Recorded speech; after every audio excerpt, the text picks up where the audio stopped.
ప్రత్యేక పరిచయం అవసరం లేదు. పలు టీవీ షోలకు యాంకర్గా వ్యవహరించిన ఆమె సినిమాల్లోనూ మెరిశారు. అలాగే ప్రముఖ రియాలిటీ షో బిగ్ బాస్లోనూ మెరిశారు. టీవీ షోలు, సినిమాల సంగతి పక్కన పెడితే ఆమె రాజకీయాల్లోనూ యాక్టివ్గా మారారు.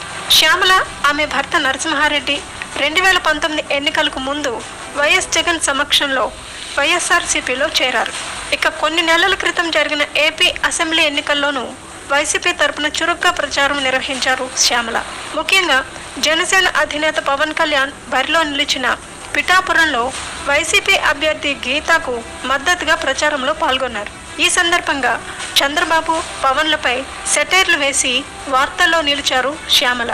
ఈ కారణంగానే ఎన్నికల తర్వాత సోషల్ మీడియాలో పెద్ద ఎత్తున ట్రోలింగ్ను ఎదుర్కొన్నారు స్టార్ యాంకర్.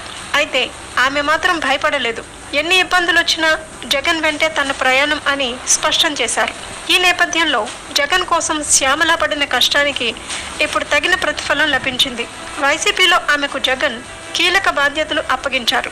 ఏపీ అసెంబ్లీ ఎన్నికల్లో పరాజయం అనంతరం వైఎస్ఆర్సీపీలో సంస్థాగత మార్పులు చేస్తున్నారు జగన్. ఇందులో భాగంగానే వైసీపీ